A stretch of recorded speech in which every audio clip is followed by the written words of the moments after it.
Hello, everyone. This is Akosia Echampomawala from the Norfolk State Innovation Center. And today I want to talk to you about the 3-step guide to getting caught up. All right. So far, these are the main points in the Big Idea Startup program that you need to know. The reason why we've put together this video is because it is to really help support our primary goal, which is many people get stuck at the ideation stage. So what we want to do is to make sure that people are not stuck at the ideation stage.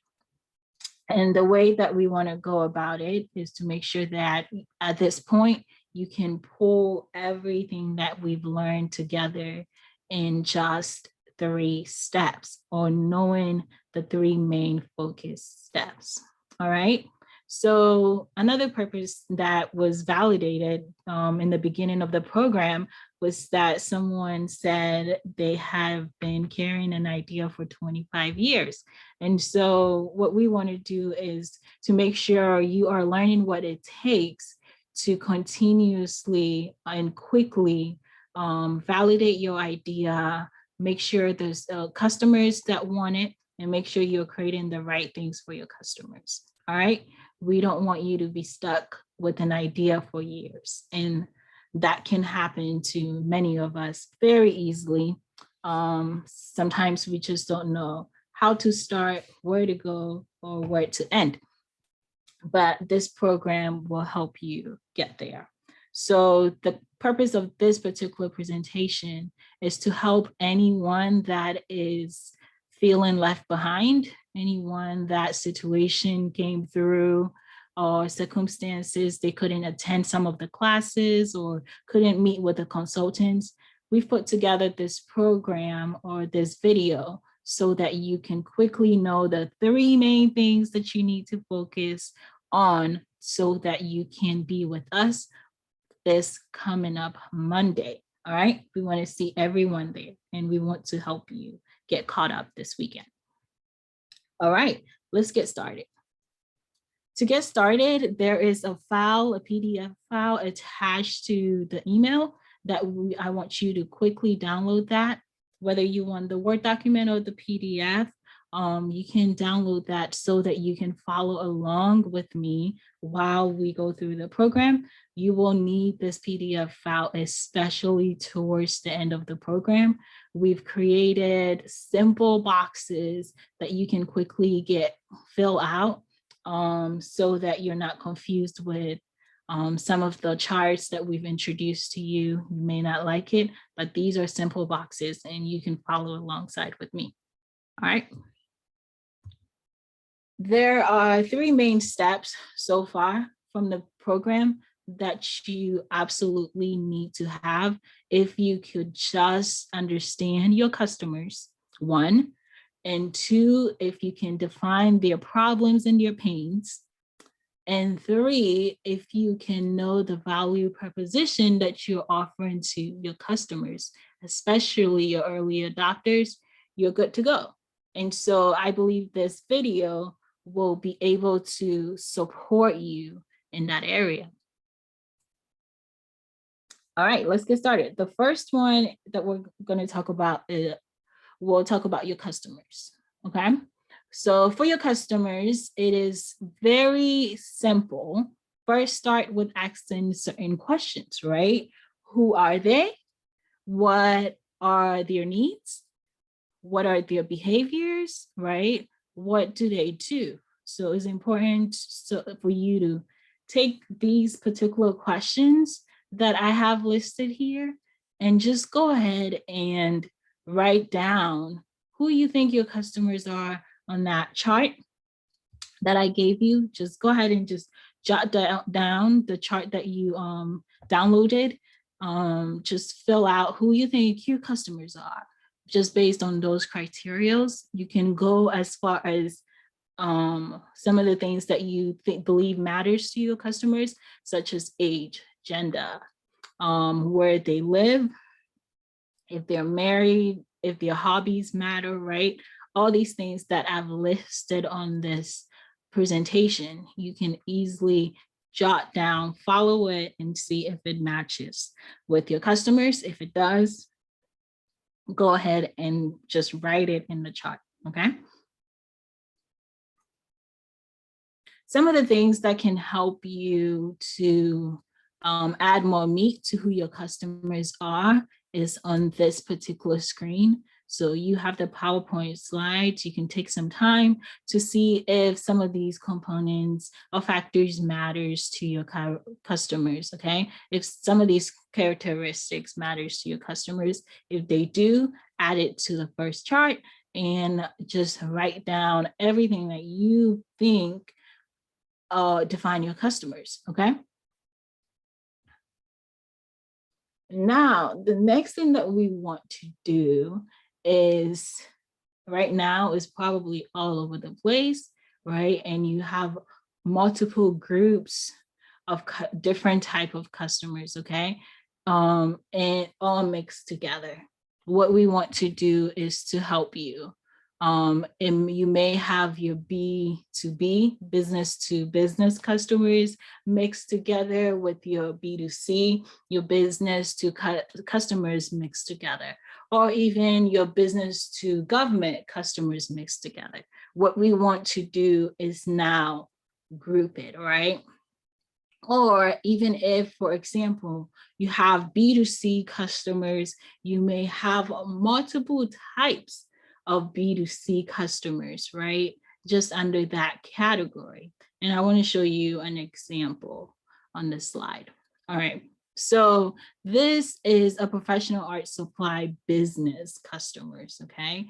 So first, the person probably did what you did in the first chart and wrote everything that you can think of that you believe your customers can identify with, your interests, your hobbies, you know, all the things that you believe defines your customers. But at some point, you have to group them, okay? And that is why this professional art supply company started grouping your customers, okay? They realized that, okay, even though we have one supply business, we have multiple customer segments. We serve students, we serve people that are retired, we serve artists, we serve people that are taking tours, and we serve teachers, okay? So take a look at all the brainstorm that you did in the first chart concerning who your customers are. And what I want you to do is take some time and think about it. You can group them under B2B, business to business, B2C, or business to government, B2G. And even within B2C or B2G, you can have multiple, right? So please take it some time and really just go into doing your best to group them, all right? So this example is pretty unique. You may really realize that there is actually one factor or one characteristic that is very relevant to your customers. So for example, with this particular one, it was age. You see that age appears for everyone here. And so what they did was then group their interest and their need and what they want under age, okay? So you can take that approach as well, or you could take the grouping under B2B, B2C, B2G approach as well, all right? So if, for example, you do the B2C and you realize, which is B2 business to customers, and you realize that maybe location is a big factor for you, okay? Group the different locations that are a big factor for you and the needs that are in those specific locations. So that's just how a great example of how you go about grouping your customers. All right, now the there's a big point here, which is I need you to now define who your early adopters are. Your early adopters are the people that we say, the segment, right? The segment that we say has a hair on fire problem. All right. Last week, Bob Smith, our instructor, talked about the hair on fire problem, which is someone that their hair is on fire. They need it burn. They need to what? Take out that fire like yesterday. So we want to know which of your customer segments needs to take out that problem, that need like yesterday, okay? So in this example, they may have discovered that, yeah, we have different customer segment, right? But we realize that teachers, oh, for real need art supplies, right? On budget. They have the pain more than students even, or more than people that are retired. So we want those to be our early adopter. We want those segments to be our early adopter. And for the rest of this course, please take note that we are only focusing on your early adopters. Your early adopters is the segment, again, that has the hair on fire problem, okay? Which ones could you reach easily, but at the same time has that hair on fire problem? And we want to figure that out throughout this course. You will be talking to those people throughout this course. Again, take note, we're looking for your early adopters with the real pain concerning your problems that you're solving for your customers. Number two, or step two, that you need to really focus on are the problems and the pains that your customers have. What are the problems and the pains that your customers have? The way we go about that too is that you will quickly start with asking yourself some questions. And I have generously provided you a few questions here that you can think through and write down in the chart, okay? What the pains that your customers are having. So what are their bad outcomes? What are their challenges? What obstacles are they facing? What causes a bad feeling in your early adopters with the current solution, right? The pain has always been there for your early adopters, okay? What you're doing is you're providing a better or more convenient solution to alleviate that pain. So I want you to think about what causes bad feelings for them, okay? What makes them worry? What makes your early adopters worry about the problem and the pains that they are facing? And right there, voila, you have your problems and you have your pains concerning your customers, specifically just focused on just the early adopters. Number three, your value proposition. What I want you to do now is to understand the value proposition. This is probably the most important part of your business model, because it is the benefit that your customers or your early adopters are going to get from you, okay? So because of that, there's a lot more steps in this third step that I will walk you through, but just ride with me, okay? I will help you identify your value proposition by the end of this presentation. So what you want to do is start with the products and services, okay? I want you to simply list what you offer for your early adopters. All right, on the chart, go ahead and just list the actual product, the actual service that you're offering, okay? You may find out that you can have a product-based business, but you have services supporting it, right? So this is gonna help you figure out if you have more of a physical or tangible product, right? So that would be real goods that maybe are manufactured, right? Or you have more intangible solutions to offer your early adopters, such as copyright services, right? Or maybe after sales assistance. And so that becomes an intangible solution that you're offering. Or maybe you have more of a digital solution, okay, that includes our apps, okay. It also includes maybe a music download or an online recommendations, right? Anything that is online, it's considered as a digital solution. Or it can be more financial. Financial solutions are maybe an investment fund or insurance, or even just services that allows people to understand financing. All right. And so because of these particular categories, you can now list if you have a mixture of products and services, or you just have services, just make that list, all right, on the chart so that you know what your list of products and services are.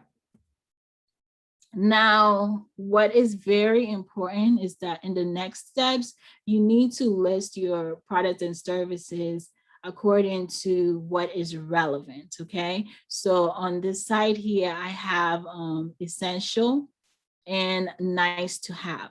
A nice to have product and services is really not a hair on fire thing, right? It's like, okay, it would be nice to have this type of thing. But essential is that hair on fire solution that you're offering, right? So we want you to categorize or prioritize this list of products and services that you are offering to your customers, all right?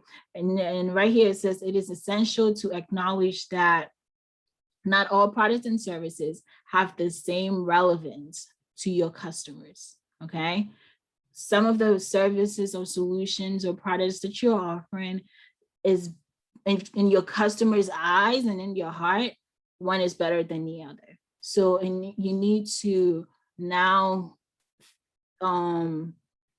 go into your customer's mindset or see yourself in their shoe and prioritize which services will be more relevant to them or considered essential. So some products and services are essential to your value proposition than some, all right? So some can be nice to have, some could be very essential. All right, now you move on to your value proposition.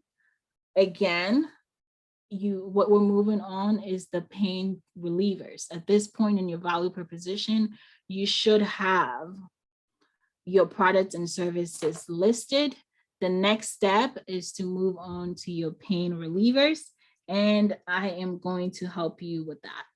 Your pain relievers simply describes how exactly your products and services alleviate specific pain for customers, okay? So how is your solution alleviating pain for your customers? So I have a nice list of things here that I want you to take time to go through all this as a checklist and see if any of them applies to the pain relievers that your product or service is offering. If it is, you want to be specific and write it down in that chart where your pain relievers are, okay? And it's as simple as that. Your pain relievers is really how you, again, how you intend to reduce or eliminate some of the things that really annoy your customers before, during, or after they are trying to complete something, right? Something that they want to do, like a job they want to do. All right. Your pain relievers helps eliminate that annoyance that they may be having. Please keep in mind that great value proposition focuses on pains, and pains that matters to your customers, and pains that are very, and particularly to them, is extreme pains, okay? Please keep that in mind as you're going through this list. You want to identify every pain that you see that relates to this, every pain reliever that you see that relates to this. But please focus only on a few pains, all right, that alleviate extreme, that does alleviate the pain really well. All right. Again, keep in mind that pain relievers can be more or less valuable to customers. So some pain relievers are better than the other in your customer's eyes. And so some can be nice to have, some pain relievers can be essential to have. So the list that you come up here, I want you to now prioritize according to what is nice to have and what is essential. All right. So the next step in finding your value proposition is for you to know your gain creators. It describes how your product and services create customer gains. Okay. So how are your products and services creating gains for your customers? All right. What are gain creators? Gain creators is how your product or service create customer gains, okay? They outline how you intend to produce outcomes and benefits that your customers expects, desires, okay? So this is the opportunity for you to now make sure the benefits that your customers are expecting, the outcomes that they're looking for, you are writing that in a list, all right? So go through these couple of things, lists that I've given you, and see if some of them relates to the gain creators that your solution is going to offer your customers. And if it's not here, feel free to add it to your list because you have the answers as well. But again, I want you to focus on what is relevant to your customers concerning the gain creators as well, okay? And prioritize what is relevant to your customer, what outcomes, what benefits are relevant to your customers. And make sure you group them or categorize them in according to, is it nice to have, or these outcomes and benefits nice to have, or are they essential? So the list that you created from here, you want to make sure you prioritize them. All right, so that is totally the core of how you're going to come up with your value proposition for your customers. So at this point, you have three things under value proposition. You have products and services that you have grouped under nice to have and essential. You have your pain relievers that you've prioritized under nice to have for your customers. And then you have your gain creators that you have prioritized under nice to have. So what do you do with all of that? And how can you pull all of that together and fill it in that tiny box on your business model canvas? What you're going to do is, one, go through all the pain relievers and gain creators one by one, okay? And check to see whether they fit the problems that your early adopters are facing, okay? So in our main step 2, we talked about customers. Our first step was customers. Our second step was problems, right? And our third step was value proposition.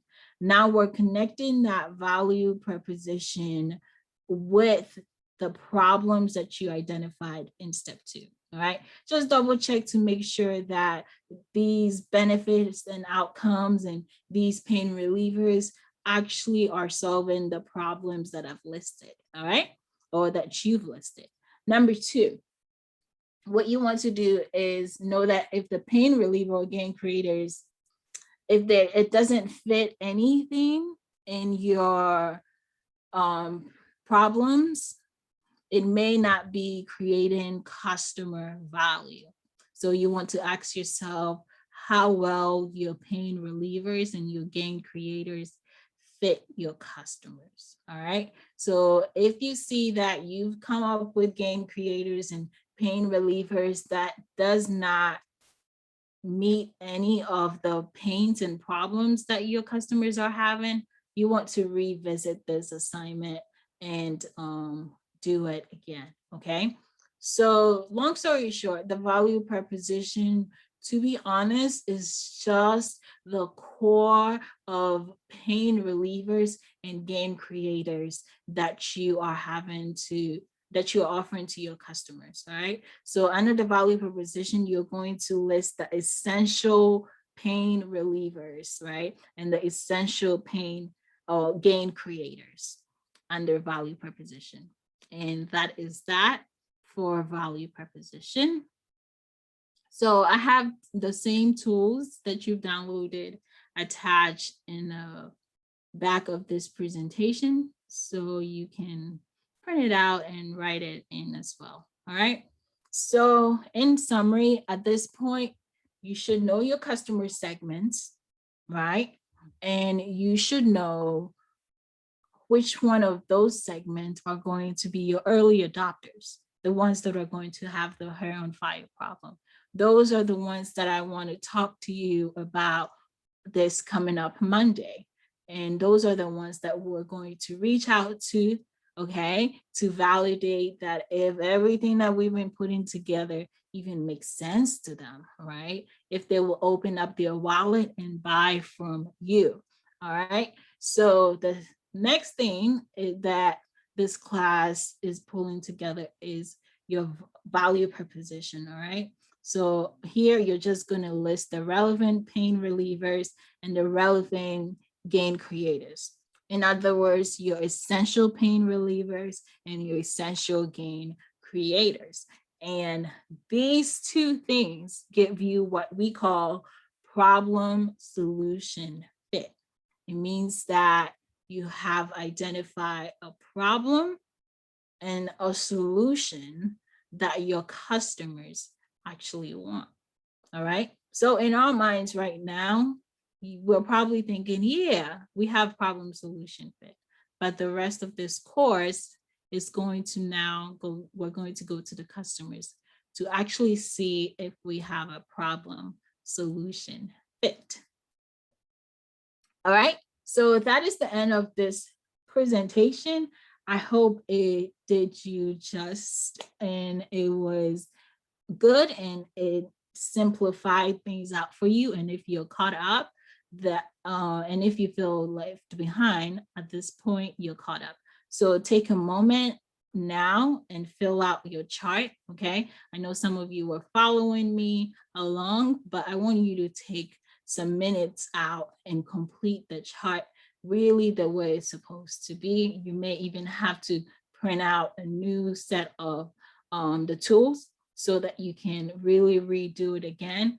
And I promise you, if you do what I've shown you today, you are caught up, okay? You are caught up and I'm ready to have you on Monday and we're ready to really move forward on the core of this program, all right? So if you feel left behind, this is it, all right? Contact your consultants, reach out to us, reach out to me, all right? And my email address is right here. Reach out to me, reach out to Dr. Rhonda Alexander, and we will be more than happy to help you, okay? So because we want everyone ready to go on Monday. All right, thank you so much, everyone, for staying with me and for going and watching this video. I hope you enjoy the rest of your weekend. Thank you.